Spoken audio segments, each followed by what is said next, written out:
Shaking, y'all. It's your boy. Sunny's laughing already. It is your boy, Mark Cordone.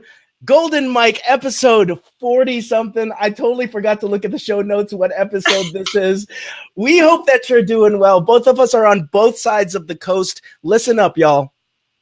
If you've ever felt inside of you that you were destined for something greater, you probably are. And that's what our coach, our author, our radio host, our sojourner is going to talk about today, Sunny Joy McMillan. Sunny, we are going to get to it all. We are going to talk about the book. We're going to talk about what's going on in your life. You know, what's funny is that the last time I saw Sunny or even communicated with you, Sunny, I was on your radio show. Yes. And like, I had never been, I don't think I've ever done like, I think I had a handful of interviews at that time. I had never gone on Facebook Live yet. So like months later, how the tables have turned, and now I'm talking to Sunny. I do have to give you so many props, Sunny, for getting me started on my journey and then just coming back and returning to the show. That's a major thing. For those of you who have not met me, you watch or you listen to Sunny's show all the time. You're coming in, you're tuning in. My name is Mark Cordone. I'm the founder of the Make Money Coaching Program, but more importantly, I'm a positive psychology coach, which means two things. Are you feeling great? And number two, are you living in your full purpose? So, Sunny, are you feeling great and are you living in your full purpose today? I am now. So amazing.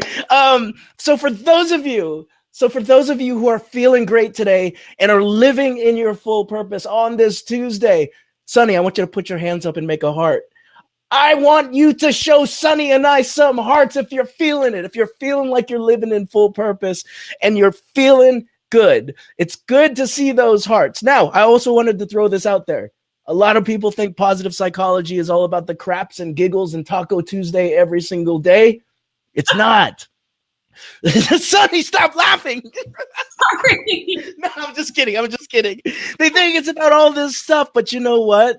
Like, we might have had a really bad weekend. We might feel sick today. We might want to be like, you know what, Cordone, I do not want to hear your voice today. I'm not in the mood. We just might not be feeling good today. That's cool. The other thing is we might be going through a life transition. We might be going through a relationship breakup. We might be called into a different part of the country. And right now we don't have it all figured out. We don't have all the purpose stuff figured out. And you know what? That is cool too. Your heart is beating like everybody else's, and it should be recognized. If you're not feeling great and you're not functioning to full purpose today, that's part of the journey, y'all. Just give us a thumbs up. Let us know that your heart is beating like everybody else. Here's the last thing about positive psychology, y'all. If you're feeling optimistic about the future, there's another button down there. There's another button down there that you can hit. And that button is this. If you're feeling optimistic about the future, I want to see you do this, Sunny, with me. Give us a big old wow face. Yes, Sunny Joy just made a wow face. Amazing. I wanted to throw this out there. We've got a blast from the past. Aaron is tuning in and saying hi. Aaron, it's good to see you. I think Aaron's tuning in from the Dominican Republic. I hope everything's going awesome there. So all of that said, all of that flashy intro, Sunny, you've done a lot. Radio show host, 11:50 a.m. KNW, Sunny in Seattle is the show. You wrote a book, Unhitched, Unlock Your Courage and Unstick Your Bad Marriage. You're a coach. You're all of these things. But before all of that, I just need to start out, sister. What is your story? Well, the one piece that hasn't been mentioned yet is in my life before this one, I was an attorney. So I consider myself a recovering attorney now, which was, you have to know what you don't want before you know what you do want, I think sometimes. And law was not the most natural fit for me. And I also, the book is all about unsticking a bad marriage. And that actually comes from my own story. I will just go ahead and put the spoiler alert out there. I have an amazing ex-husband. We get along so much better now that we're divorced than we ever did while we were married. But while we were married, it was a really hard marriage. We were like kerosene and fire, two strong-willed attorneys, and our life looked, thanks to my ex-husband's incredible success with a firm that he built, our life looked just Instagram perfect without Photoshop on the outside. But on the inside, I knew that something was not right. And it's kind of one of those things where when culture tells you you have this, this, and this, and you'll be happy, a big house, good education with fancy job, all that kind of stuff.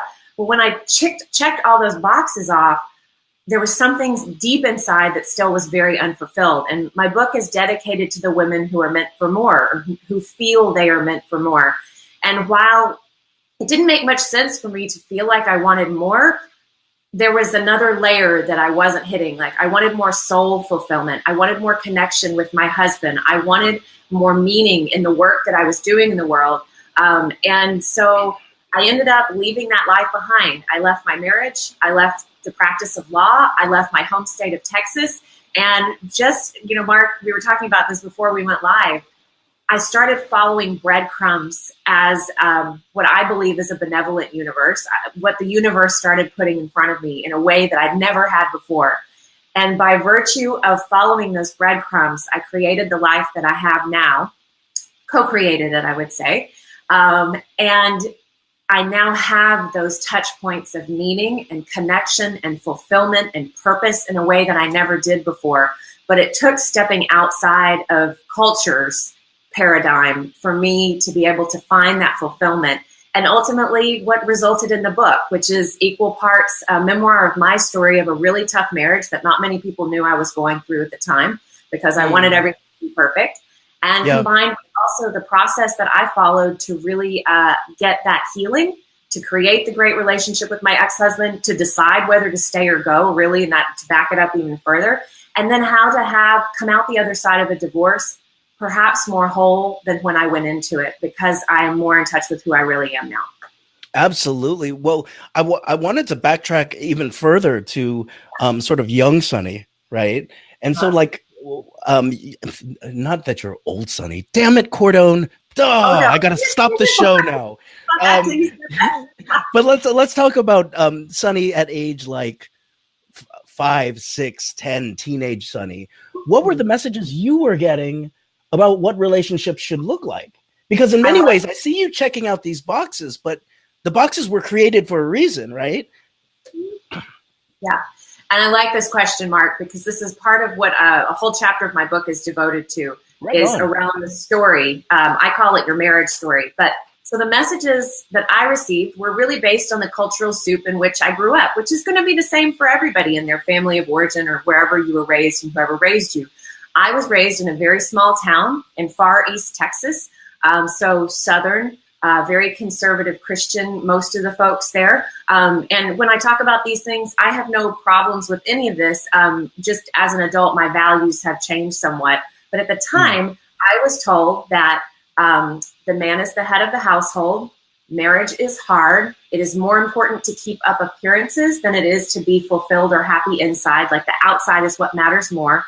Money and education will make you happy. If you have those things, then you got it made. And also thrown in, just based on a lot of the folks around me. And again, my parents didn't tell me these things. This is what I observed from the folks around me, the adults. The other one was, women don't create wealth. They marry men who do. So all of those things together, and I created this life based on those beliefs, and got to the end, was like, this doesn't feel so good. I thought it was supposed to, but it was not. My heart and spirit were just screaming on the inside, because this was not in alignment with who I was as an adult. Okay, so would you say that in terms of like, we're talking about alignment, and I feel like the alignment is between the person that you felt like you were on the inside and sort of the things that you were accumulating on the outside. Walt from Canada is tuning in and saying a few things here that I feel is vibing with him. Achievement and accumulation leaves us wanting. right? And then the idea Yeah. of a meaningful life, right? And so in many ways, it's almost as if you're I'm hearing that there was a tension that was existing. Like, here's the things that I was sort of ostensibly getting. Here's the things on the checkbox, but here's what I was feeling on the inside. Now, as a young Sunny, did you also feel those things inside, like, having an intimate connection with somebody is important, soul fulfillment is important? Or was it sort of those superficial things that you were picking up? I wouldn't say superficial things, but I would say some of those things that you were picking up in terms of what status quo is. Yeah, so I love the way that Martha Beck talks about this. She talks about our social self, which is the self that develops in response to the people around us. Because, as humans, when we're little, we need to fit in to be able to survive, to be taken care of. So being pleasing to those adults around us often is instinctually wired in us, so that we respond to them so that we get our needs met. So there's that social self that develops in response to those people, to our culture, religious figures, family of origin. But then there's the essential self, which is the most authentic you, stripped of all the bells and whistles. And I think that when I was very young, before I'd had the essential self smushed down under a bunch of garbage of cultural messaging, things that were not really in alignment with who I was. But, you're little. I didn't know to question it in the same way that I didn't know that I had the right to question it when I was little. Yep. So you just kind of absorb it. So I had an essential self that I grew up on a farm. So I love to run wild in my underpants with the animals all over the place and running through the flowers and stuff. Sunny Joy. What y'all don't know is that Sunny Joy still does this. Totally. Through the streets of Seattle. In the streets of Seattle. We've always been wondering how you got such a big following over there. Oh, I'm already red. I'm going to be so much more red. Anyway, but yeah, it took becoming an adult, and actually it was an article by Martha Beck that made that distinction between the social and the essential self, and I went, there's the light bulb. I have been living according to my social self. My essential self is just withering on the inside. It was whispering at some points, yelling at others, but it started manifesting in other ways in my life that, you have to listen to. I couldn't unring that bell, and I had to jump through the fear into a life of unknowns. I didn't know what was waiting for me. I left a life of comfort and security. There's this quote from the Buddha that I read in one of Martha's books, and it's paraphrased, but it said that when you encounter a body of water, you will know it is the ocean because it tastes of salt. In the same way, you will know enlightenment and truth because it tastes of freedom. Not safety, not comfort, but freedom. And I had never been free. I'd always been shackled by all of these beliefs or fears or whatever they were. And let me just do a quick caveat here, since we are talking, my book is about marriage and relationship. You don't have to be single to be free. You could be married 50 years and be the freest you've ever been. True love liberates us. But on the flip side, you can be singled and shackled up to high heaven because of your fears and your beliefs. So I don't want freedom to be associated with single versus partnered, that kind of a thing. I just had never lived a life that was free and reflective of me. I went to law school because I felt crappy about my intelligence, and I thought that would make me feel better about myself. I married a very successful man because I thought that would keep me safe and make me feel protected. Then just as who's the gentleman that made that wonderful comment about achievement and accumulation? Walter from Canada. I can't see the same names that you do here, but I do remember the comment. Yeah, I all of those things had been achieved and accumulated, and I knew that there was more. That was outside of my marriage, that was outside of law, that was outside of the life that I had to that point, like white-knuckled, created. So let's talk about this essential self. This essential self sounds like it's something that's always kind of existed. You talked about throwing a ton of garbage on top of your essential self. It's so funny how much the essential self runs with us and like is a ride or die type of person. Essential self, right? No matter what we do to the essential self, it usually shows up. Now, you told me that your essential self was kind of screaming at points in your life.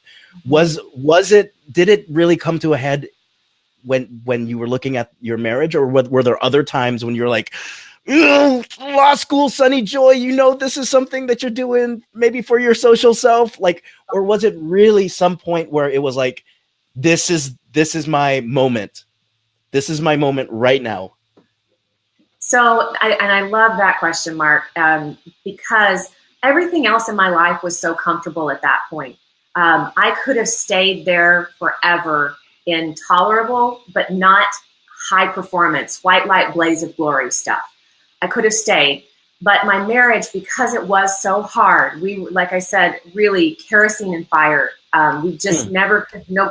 We had so much professional intervention in our marriage with therapists and advisors and things like that, and we never could seem. We just talked past each other. So the marriage, the way that I look at it now, Mark, and I know because you're in positive psychology, the difference between a job, a career, and a calling. Like, yeah. I knew that to really step into the calling, the work that I came here to do in the world, I couldn't have 50 to 70% of my life force energy drained by a relationship that required so much emotional exhaustion just to keep it going day to day. And I'm not talking about, if a spouse loses a job and you have a period where things are precarious, if you have a spouse that gets ill and you have to take care of them for a while, that's not what I'm talking about. I'm talking day in and day out, this relationship for years, decades at a time is sucking more energy than it is giving you life, then that's when you need to look at it. And that's the point that I was getting to. After 12 years, nothing was improving. Even though the wealth was like off the charts at this point, we had the most comfortable, beautiful, everything you can imagine, want for nothing more.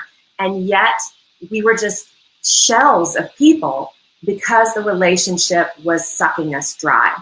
Then Mark, your question was exactly right. When it's in your home like that on a day-to-day basis, I couldn't ignore it anymore. And I knew that while people said marriage was hard, I started to question that belief. And when I did, I realized, you know what? I don't have to stay here the rest of my life and forego my calling and forego all this other stuff. I have permission to choose a life that brings me peace and joy. Oh, that's super interesting. Now, just to kind of follow up on that, because that's kind of a big aha moment, right? Where you've got a belief that's coming toppling down, right? And oftentimes when a belief comes toppling down, your awareness of the world changes, and then the things that you start looking for affirmation starts to change, right? So before, where it was like, yeah, great marriage, you were looking for things to confirm that it was a great marriage, even though your internal self, your essential self, is like, dude, come on, wake up, and then when the belief comes toppling down, well, then you start looking for new things that confirm the new belief, right? So I'm interested in hearing the idea of toppling beliefs. Also, is there's dissonance that's created. Was there ever dissonance in you where you were like, you know what, like, I'm trying to do everything that I can, like, why, like, did you ever feel guilty or like, oh my gosh, like, I've got everything in the world, everything that I could ever want. People might even be jealous of some of the things that I have. And here I am, like, not satisfied, or I can't put a word. There's more to life than this. Like, did you ever go through that period? Absolutely. Because okay. These are first world problems. I had everything that, we had beautiful vacation homes, and I toward the tail end of the marriage, I wasn't working. We didn't have kids, but I was like a real housewife or something. And so I had a lot of people who thought I had the perfect life. And they've said this to me later. At the time, I was so caught up in my own emotional turmoil within the marriage that the other stuff just stopped mattering.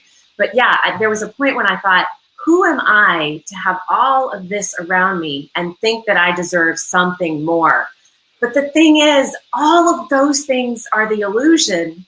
What I've come to find out, the thing that matters most to me more than anything in the world now is the fulfillment of my soul and me, what I believe that I incarnated for in this lifetime. So that was the new foundation, not all of these ephemeral externals that are, so fleeting anyway. So there was guilt, but then I realized that by questioning all of that and stepping out of that life, I actually paved the way for so much more good work in the world that I was then able to do, because I'm tapped into a different source. I'm getting my self-worth and my fulfillment from somewhere greater now. What I really love you bringing up is this idea of things that are energizing versus things that are enervating, things that completely drain you. And so in many ways, even from the point where you started talking about job, career, calling, the calling is the thing that energizes you, right? You talked about relationships and you're like, oh, here's a great relationship that I want to work on, but it's draining me. It's draining me of my ability to be fulfilled. And then here you are again saying, I'm going to own up to something that I really, really, really want to do. And that's live a life that's purely fulfilled. And then you went and said, and I'm plugged into a new source. So in many ways, you're talking about energizing again. So I didn't want folks to miss sort of, there's like a little mini motif that you kind of threw out there, and you recognizing what drains you and what fills you up as something that's kind of the litmus test that moves you towards freedom. And let me know if I missed that. No, that's perfect. And if I could share a little analogy, I can't take credit for this, but this is something that I use with my clients. So there's a wonderful blogger. She has lupus. Her name is Christine Misrandino, and she blogs about having lupus. She was trying to explain to a friend what it was like to have lupus. And so they're sitting in a restaurant. It's not very crowded. And so she goes around from the nearby tables and collects all these spoons. And she has this little bouquet of spoons in her hand. She hands them to her friend and just says, picture each spoon as a unit of energy. So when you wake up in the morning, you get your kids up, that's a spoon. You make a cup of tea, that's a spoon. You go to work, that's a spoon. So what she explained was that someone with lupus, they wake up with 2 spoons and they better use them wisely during the day. Whereas a healthy human, you've got this whole bouquet of spoons. Well, where I kind of apply this to relationships is, there are things in your life that give you spoons. Like, for example, Mark, being here with you today, I'm going to be like full of spoons for the next several hours because it's so fun for me. And I'm sure for you, being the host of this gives you spoons. So you're looking at your relationship. Is it constantly taking spoons or giving spoons? And I have many clients who sit in my office and they're like, wow, for the past 15 years, I've gotten about 3 spoons and I've given away about 10 bouquets, or something like that. And it's another really tangible way to look at another way a therapist put it to me when we were in marital counseling was, are you getting more withdrawals or deposits in your bank account? And of course, there's going to be withdrawals, part of life. But if it's consistently only withdrawals, if it's consistently only taking spoons, then that's when you may want to start thinking about, are you in the right place? Oh, that is so money. And even sort of the straight up positive psychology definition is willpower. Right. And people are like, oh, willpower is very, that's very easy. But then when you look at it like that, like I use the analogy of you start the day off with some M&Ms, like half of a jar of M&Ms. Right. Yeah. And it's like the spoons. Right. Like we technically, everything that we do, every thought that we have takes away a little bit from the M&M jar, or every interaction that we have adds or subtracts to that. So at the end of the day, sometimes we're filled up a little bit more. I love the fact that you bring that up, because relationship, job, whatever, we can bring the willpower into that. But at the end of the day, so many of us, both of us, you and I are coaches, which means that we might be giving away a lot of our spoons, a lot of our M&Ms away for free. A lot of folks that are in the giving profession naturally give before they receive. And that can really, really, really lead to a place where self-care, burnout, being deprived of freedom is something that we're just used to walking around with. Right. And so I feel that's really interesting. I wanted to throw this out there. I see y'all showing some love. Carrie Ann, you can't hide from us. You're showing some love. Alexa, we see you showing some love. Raul, good to see you. Ritu, good to see you. Walter again. Walter again posting, shifting from self-care equals selfishness to self-care equals self-love. What are you thinking about that? Yes, and that's so funny. One of the chapters in my book is called The Selfless Act of Self-Love. Like, there is nothing more selfless than self-care and Yep. self-love. I lump all those together.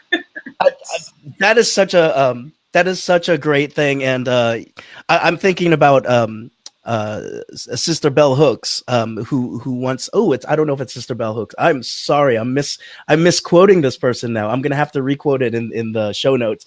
But one of the biggest acts of sort of movement making is taking care of yourself first. So before you try to change movements, take care of yourself. Ritu throws out there the other stuff that you were talking about, Sunny, doesn't matter. It's all about relationships, especially with ourselves. It looks like you're hitting a place when it comes to self-love here that I think Sunny is pretty amazing. Sunny, so we've been talking about freedom. Yeah. We've been talking about freedom.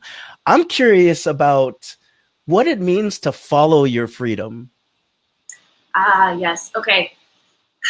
So this means different things to different people, but Yeah. the reason this was so meaningful to me is because, well, so let me back up a little bit. Our bodies are like a natural, truthometer for what is right for us. You know, the mind is the spin doctor, but the body is the incorruptible truth teller. So like a polygraph test works, your body is going to have an immediate and automatic physical response when something is not true for you, whether that's speaking something verbally or living a life that is not true for you. So when I had to return to this decision of to stay or go, I was in that zone for years. But the thing that kept me moving one turtle step forward at a time to extricate myself ultimately was I would return to that quote, that Buddha quote about following the freedom, you know, truth and enlightenment, taste of freedom. And I know freedom because of how it feels in my body. So just Mark, if you think about a negative memory in your life that was not the most traumatic thing you've experienced, but something that was unpleasant. If you got yelled at by a boss, a fight with a loved one, something like that. And if you return to that, chances are most people's bodies are going to feel, well, let me just ask you, when you go to a negative memory, what happens for you in your body? Yeah, so I'm thinking about getting yelled at by my boss, my ex-boss. Oh, okay. Well, I feel heaviness. Yeah. There's my chest feels tighter a little bit. Yes. It's harder for me to concentrate. I return to the moment. Yeah, it's just I'm completely going off the rails right now. We're gonna have to stop the show because Okay, come back. Okay, so take a deep breath. Yeah. Release that, and now think of something positive, like being here today. If you love hosting Golden Mike, or in UA, there are the wins that we get to report every week in that group, like a win that you had that was particularly meaningful to you. Now, how does your body feel? It feels like I just stretched. I feel like I can move a little bit better. I think just mood wise, just even if it's like one little notch, I feel much happier. I feel more present. I don't feel like I'm like in a kind of a spiral, like thinking about the thing over and over and over again. Yes. Okay. That's awesome. And the common threads when we do something that's not true for us, when we're thinking about that negative memory, any of those places that take us kind of to a dark, not good feeling place, the common threads in the body are usually like a constriction and heaviness. You feel it exactly where I feel it. It felt like my therapist helped me identify. I had like a cinder block in my chest that I've been carrying, because when humans suppress emotion through muscular contraction and shallow breathing. So I was basically just living thing in my chest. On the flip side, when you talked about, thinking about a positive memory, thinking about a positive experience, you had that relaxation, expansion, lightness, levity. And that to me is following the freedom. So I would envision staying in my life married to, he's a good man, but I do not believe he's the person that I was supposed to be romantically with. anytime I would go there in my mind and picture staying in that life, I would get the lump in my chest. Anytime I would envision stepping forward, even though I wasn't sure what the path would be, there were so many unknowns. My financial future was very, very shaky because I'd given up my rights to most of the marital estate for reasons I'm happy to answer questions, but I'll just, without going into a lot of detail, if I left the marriage, I wouldn't be leaving with much, or at least that's the way it looked at the time. And so I still knew, though, that even with all those unknowns, that it felt more free to me. And so whatever made my chest open, I went toward. And whatever made me contract and constrict, I went away from. And that's kind of how I've lived the last now 10 years of my life since I actually, it would be more like 7 to 8 years. That is super, super interesting. Number one is I love the fact that like you can lie to everybody except for your body. Like your body literally has a physical reaction to certain things. And I love the fact that you will correlate freedom to the fact that your body already knows. You have the answer within yourself. Why do you think it is that so many people, I wouldn't say choose to live a lie because they know what the truth is, but so many people choose to live in that kind of energy where they kind of know that there's something that they're destined more for, but they don't branch out. They choose to stay with that weight on their chest. They choose to stay with the fight or flight mode always kind of initiated versus the relaxation response initiated. I'm curious because you've had a lot of clients. So I think I would say my answer to that is twofold. It's an internal and an external. And I'm sure there's more to it than that. But when you're talking about that, the first two things that come to mind are, number one, we're humans. We're wired for survival. Our reptilian brain is, while back in the day it served us well by keeping us from getting eaten by a predator or running out of food, it's still firing at the same rate and frequency as it was in prehistoric times. So now it has to find other things to glom onto, like, oh my gosh, you're going to run out of money. That person will attack you. So I think we are kind of up against our own wiring. In a way, we have to step past that reptile brain and the fear response to be able to make steps forward. And number one. And then number two, I think part of the reason is and I'm just speaking generally in the, Western culture, United States. I don't want to overgeneralize, but I don't feel that we have a culture that encourages us to step outside the bounds of what other people are doing. It takes a lot of courage to look a parent or a teacher or an authority figure in the eye and say, no, I don't have to have a job that I hate. I actually can be successful doing something I love. Or no, marriage doesn't have to be hard.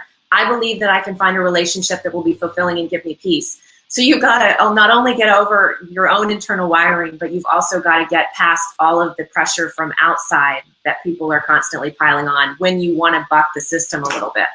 That is so huge. The fact that you broke it down into internal and external, because so much of, once people become aware of the invisible tapestry that is our culture, right? We go and say, you know what? Like I've been, dare I say, indoctrinated to have 2.5 kids before I turn 38.7 years old and blah, blah, blah, blah, blah, army ant type of thinking, right? Yeah. And so in many ways, it does take courage. It takes courage for you to go against the status quo and say, you know what? That's what the status quo has set up. And I live outside of the normal curve. I choose to live outside of the normal curve. And then because of our clunker of a brain, a reptilian brain, when we got I was a neuroscience major. So like I'm totally nerding out. But because of the clunker of that reptilian brain, we are going to choose to follow our own route. And in many ways, it feels like so many people talk about taking the big leap or stepping to the edge, right? And in so many ways, that's the same part of the brain, right? We're like stepping to the edge of like a diving board, even. Like you remember when we stepped to the edge of a diving board when we were young and we'd feel our legs trembling and stuff, we'd get a little bit nervous. Same part of the brain, y'all. We know that we're not going to be hurt by anything. Yet our brain is still firing a fight or flight to say, you know what, stay safe. Maybe the status quo was right. So even after you've shed yourself out of all those externalities, you're going to want to come back and snap back to sort of the status quo based on the fact that our internal fear is something that we haven't taken care of. Now, I know you've done a lot of talk on fear and what we can do with fear. And so I'd love for you to talk a little bit about it. And number one, thank you for caring about me, Ritu. Ritu, I'm out of it. She snapped me out of it. I'm not thinking about my old job anymore. Walter came back. Inner critic encourages us to play small. Self-protection. Fantastic. Jorge is just saying peace and love. Peace and love, Jorge. Hi, Sunny, with a big old heart from Puerto Rico. So Jorge saying hi. We got another person that's just tuning in. Diego's loving these talks. Loving that you're here, Diego. We're talking about VH1 pop-up video and like how this is, I don't know if you can see it, Sunny, but it's like total pop-up video. I'm going to see when you put them up, but I don't know what you're choosing from or how they're showing up. Greetings from Punta Cana. Rainbow, triple rainbow across the sky. So Ritu, again, it definitely feels like we are going to get hurt or die when oftentimes there is nothing that's going to hurt us or kill us. It's that reptilian part of the brain. And it's so funny because my coaching program calls it the gremlin. And so I think about those gremlins from the 1980s, like yapping in my ear. They cause fear, you know? So I'm curious what you do in terms of that fear is going to show up both externally and internally. How do we move forward now? So I consider fear tolerance like a muscle that can be strengthened. In my experience and the mentors I followed and the clients that I work with, I have yet to meet someone who's going to make any kind of a change in their life. Specifically, you know, in my work around relationship without there being fear. Fear is a natural human response. I actually think it's part of why we show up on this planet is because we're getting to experience things with a little bit of a wrinkle or a complication in them. They're not just super easy all the time, which makes it fun in the long run. So accepting that fear is going to be a part of the process. Once you accept that fear is a part of the process, it becomes more manageable in my book. It's I like the way that Liz Gilbert talks about it in her book, Big Magic. You know, fear, think about all of these components of who you are in a car driving to your destination. You just don't want fear in the driver's seat and you don't want it riding shotgun. Allow it a seat in the car. Thank it for doing its job of trying to keep you safe, but it's going to be there. Just don't let it run the show. And then once you take a turtle step in the direction that you want to go, you might be able to take an even bigger step the next time. And so the things that used to make me super afraid, if I approach them gently, I don't like do immersion therapy or anything like that. But if I approach it gently and I take my turtle steps, then I become more able to tolerate a larger amount of fear for the next thing that I want to do. So yeah, that's how I approach it. So don't go from 0 to 10. Don't go to a 10. You know, I haven't been able to bring myself to do that yet, but I applaud anyone who has. Well, and you know what? I think another coach had come on and talked about this, but also at the same time, this is a part of some psychology pieces, is that we live in this, if this was a bullseye or a target, the middle piece would be we live in a certain comfort zone, right? And oftentimes what happens is that we get out of our comfort zone. That's the next shell, the next circle, right? And that when we get out of our comfort zone, that's where growth happens. That's where change happens. That's where you do find freedom. But if you go too far out of that, that's where you go into the zone that you're just not capable of handling because you're just not there yet, right? So if I wanted to like become an astronaut overnight, I might have the mindset, but I might not know how to steer to Mars yet. And so we need to get our skill sets up to speed. And so I love the fact that you go and say, yeah, fear can ride, homie. You just can't let it drive and you just can't tell it to hold the map and ride shotgun. It can be in there because it serves a purpose. However, if you let it go in the driver's seat, if you get in the driver's seat, you're going to stay in the comfort zone. If you kick them out of the car, you're going to go to the point where you go over the edge. So what's that healthy place where growth happens and your fear is there to say, yeah. You should be a little bit nervous, but you're kind of also being able to say, this is a little bit irrational. I don't know if that makes any sense, Sunny. It absolutely does. Okay. And it also made me think of one other thing about fear that I think is so important is often it's seen as a negative, but in truth, if you're not feeling fear, chances are you're not living to your greatest potential just yet. You're still in that safe zone. So Stephen Pressfield describes it as using our resistance or fear like a compass pointing true north directly where we're supposed to go. So usually when I start to feel a bit of trepidation about something, I kind of poke at it a little bit and I'm like, that's probably exactly the direction where I need to go most right now.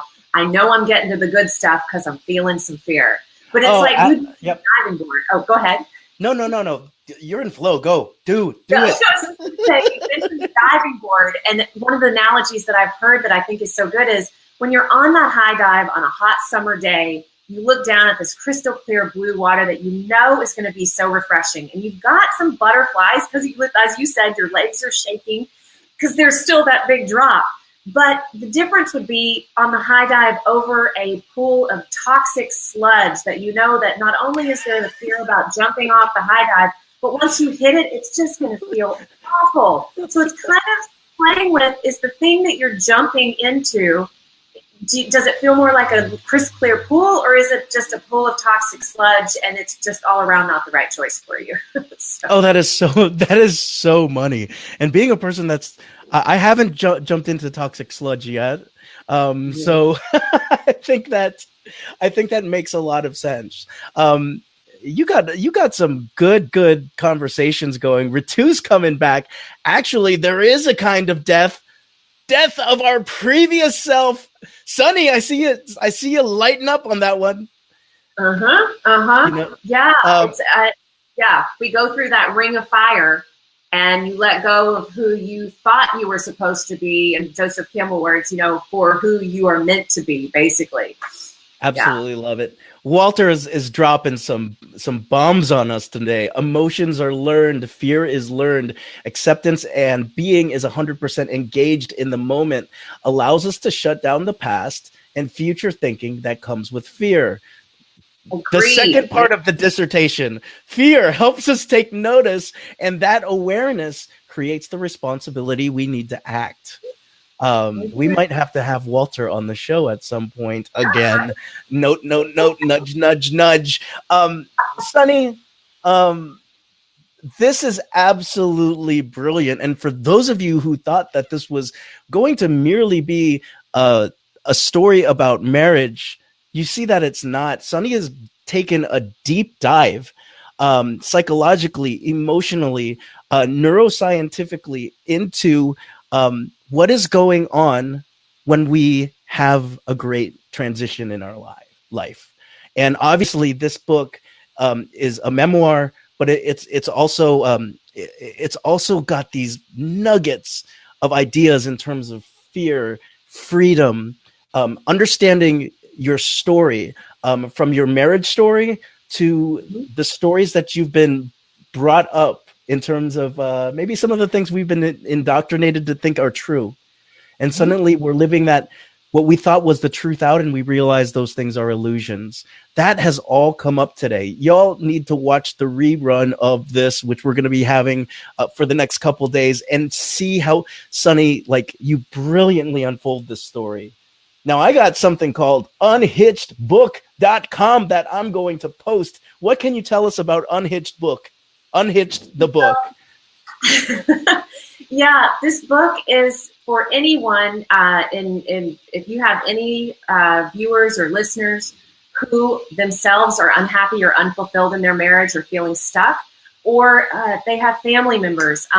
Unhitchedbook.com is the website where you can access the book for free. I don't get print copies from the publisher, and Mark, as you well know, they're not going to be coming in. So in the meantime, I love giving away free copies of the book so that anybody can have it. And when you get this book, it will be a book that will help you decide whether to stay or go and help you answer those questions from the place of your essential self, from who you really are. And it will also guide you all the way through, if you decide to leave, how to get divorced gracefully. So I did enough family law as an attorney to be dangerous, as I put it, because it wasn't my primary. But I also use the collaborative law model in my own divorce, so I can walk you through all the way to how I got to an amazing relationship with my ex-husband, the tools I used, the healing we went through. And a lot of that stuff can actually be applied while you're still in the marriage. So when I say, unlock your courage and clarity to unstick your bad marriage, unsticking doesn't necessarily mean divorce. It can mean a lot of different things depending on your unique circumstances. But this book will help you decide what those are or what to do with those, and then how to move forward with hope and with healing. Now, when it comes to the clients that you serve, do you serve mostly folks that are coming in with a marriage story, or is it a broader life audience that you're working with? My primary clients these days are women. I do have some men, but I will say the book was written as a love letter to my former self. So it definitely is more in the language, female language, so to speak. But primarily I work with women, many of whom come in my office confused about what to do. And I always like to say, you're not confused, you're just afraid of the action you know you must take. But we work through that so they get to the point of clarity. Some women who come into my office are already in the throes of divorce. And, as much as it feels outside of your control, there are so many things that you can do within yourself and your own energy that can really affect the process, even if you're not controlling what the court or your spouse or whatever are doing. This will guide you through all of those steps. And the people that I work with, the goal is to get courage and clarity to take to decide on the action you want to take, to have the courage to take the action that you now know you must take, and to create a future that is stepping into a calling, creating a new life you love. Yeah, and one of the things that I love about life, I guess, in general, is that it is a choose your own adventure, right? So in many ways, you can check out the book, but then you also know that there's the author behind the book, that if you want to do a little bit deeper dive, you can talk to the author. And so we got your contact up, Sunny, for anyone who wants to just PM or send a personal message to Sunny. You're up there. For those of you watching live or the replay, I want you to like Sunny. I want you to love Sunny. I want you to want some more of Sunny and share this video out. Why are you always laughing at me, Sunny? I'm not laughing at you. It's your irrepressible just cuteness. It's hard not to giggle. So, Sunny, it has been too long. But I know. what we are going to do to end the show, and this is so much fun because Sunny is used to being on the other end of interviewing people. So this is why the show is called The Golden Mic, Sunny. Right now, I want you to imagine that a golden mic is descending from your ceiling and stopping in front of you, right? And I agree. Allison says Sunny is amazing. So does Walt. We all agree Sunny is amazing. So this golden mic is just swinging in front of you, Sunny. And for 2 minutes, this golden mic translates into every language all across the world. So I'm going to flip the switch. And what are you going to say into the golden mic when we go live right now? Okay. So the primary thing that I think my overarching message is, I believe we come to this earth to live lives of peace, of joy, of freedom, of purpose. It is our birthright. And so sometimes it takes some courage to step out of what your parents told you, what your church told you, what People magazine told you, what the news told you, and be able to embrace that life, because not everybody is living it, as you can see around you. If you suspect that you are meant for something more, you would not have been given that dream or that inkling if it wasn't already a potential that exists for you to pull towards you. So check in with your most essential self. tune out and dissolve all those fearful, limiting beliefs and step forward into the dream that's in your heart, because everybody's dreams are unique. Whatever it is that's there stirring inside of you, tap into that. And the way that you know you're doing that is because you feel free. You're following the freedom. So I guess in conclusion, if you think you're meant for something more, you are, follow that. And a good way to do that is by listening to awesome people like Mark Cordone, giving you inspiration and peace, joy, freedom, and purpose on the regular through Golden Bike. Thank you, Mark. You can drop that golden mic, Sunny. You can drop it because I know your expensive radio mic. Yes, she drops the golden mic. Sunny, it is always awesome having you on. I can't thank you enough. Y'all check out the book, unhitchedbook.com. That is unhitchedbook.com. Sunny, thank you for letting us have a gifted version of that. And again, send this out. I'm your boy, Mark Cordone, and this has been the Golden Mike Live with Sunny Joy McMillan. I got one more question for y'all watching. If you're feeling good and you're living to your full purpose, what is your responsibility to the greater good? We will see you tomorrow. Sunny, thank you. We are out. Peace out, everybody.